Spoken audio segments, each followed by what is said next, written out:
Bonjour, alors je vous présente ma mini enceinte VTIN Vitting, donc reçue ce matin. Ça a mis à peu près 2 jours, une fois que j'ai commandé l'article, donc via l'option Prime d'Amazon. Alors on va ouvrir et puis découvrir ensemble à quoi ça ressemble. Alors, je décolle l'étiquette. Donc déjà la boîte est rigide, donc elle est bien emballée puisqu'elle est déjà arrivée dans un carton. Et puis après donc encore une boîte rigide, donc et puis très belle, hein, donc c'est pour un cadeau, c'est chouette. Ah bah il y en a une deuxième ici, décidément. Donc je vais enlever aussi. Voilà. Alors, 8 heures de music time, je regarde le logo, 10 heures transmission. Ok, donc c'est 10 mètres. Qu'est-ce qu'on a? LED display, FM radio, call functions. Donc c'est bien parce qu'en plus, si quelqu'un m'appelle, on pourra l'entendre via la petite enceinte. Alors, donc, j'aime beaucoup le design. On va voir ce qu'il y a dedans. Donc déjà, nous avons la petite enceinte. Donc, je dis petite, hein, parce qu'elle est vraiment petite et compacte. Alors, une mousse, donc ça la protège bien à l'intérieur du carton. Donc, pour la mettre dans la douche, la ventouse, hein, qu'on fixera, hop, dessous. Et qu'est-ce que nous avons? Bah, pour la recharger, hein, voilà, ça c'est de l'USB, mini USB. Et dedans, une notice. Instruction manual. Alors, y a-t-il du français? Non. Pas ici, et ici, il n'y en a pas non plus. Bon, après, ça reste simple, hein, vous voyez. Répondre à un appel, après presser sur le bouton téléphone, check your iPhone comme menu. Oui, voilà, faut qu'il soit bien appairé, par contre, hein, faire bien l'appairage en Bluetooth via la petite enceinte et le téléphone. Donc, si on veut rejeter un appel, appuyez longuement pendant 2 secondes sur le petit téléphone et ça enverra la personne sur le répondeur. Donc bon, à vous de traduire, hein. Il n'y a pas d'anglais. Il n'y a pas de français, pardon.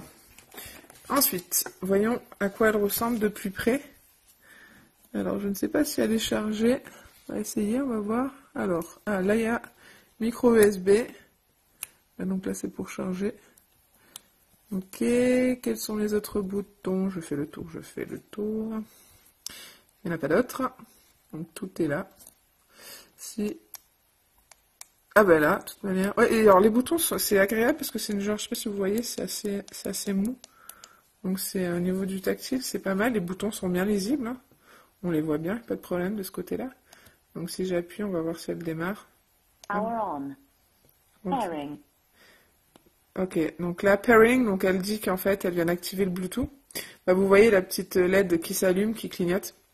Donc elle est en fait en train d'essayer de chercher à connecter le Bluetooth. Donc je vais essayer de le faire avec mon iPad.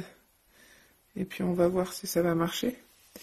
Donc je vais couper un petit peu la vidéo pour pas perdre de temps et puis je remettrai juste après. Mon iPad a tout de suite trouvé la petite enceinte, donc VTIN Relaxer. Donc on va le laisser se connecter. Paired. Hop, voilà, donc là on a entendu nous dire que c'était fait. Alors je vais connecter maintenant ma musique. Et puis donc on va voir si ça marche. Alors pour faire là, je suis dans la douche, hein, d'où l'écho. Donc la ventouse, je vous montre, fonctionne vraiment très bien. Quand vous l'allumez, que vous appuyez sur FM radio, vous restez appuyé sur Play et elle va vous chercher les 30 stations de radio. Une fois après que tout est fait, vous appuyez sur Play une fois. Vous voyez, P5, donc la 5e station, la 6e, la 7e, etc. L'inconvénient, je trouve, c'est qu'à chaque fois que je l'éteins, le son revient au maximum. Donc ça, c'est dommage. Il faudrait faire une petite modification sur une version 3, parce que je sais que ça, c'est la version 2 déjà qui est sortie. Donc vous allez voir. Donc l'heure est impossible à régler, hein. J'ai essayé de le faire, de rester appuyé sur le bouton play Et des fois ça clignote, donc pour modifier, mais même quand ça clignote, je peux pas modifier l'heure et les minutes, donc ça c'est quelque chose qui est à revoir, parce que ça bug, donc impossible de régler l'horloge. Sinon le son est très correct, j'en suis contente, surtout si elle est connectée via le Bluetooth. Sur mon téléphone, j'ai mis Spotify, c'était vraiment pas mal pour une si petite enceinte. Donc voilà, donc si je veux écouter le mode radio, vous voyez déjà le volume est revenu à fond. Donc on appuie sur FM. Voilà. Et play pour changer. Pour me dire. Et si vous voulez baisser le son, 33%. si vous voulez baisser le son, vous appuyez à chaque fois, tic tic tic, plusieurs fois à la suite, ou le montez. Voilà. Et pour éteindre, toujours 2-3 secondes sur le bouton. Power off. Voilà, j'espère que mon avis vidéo vous sera utile. À bientôt!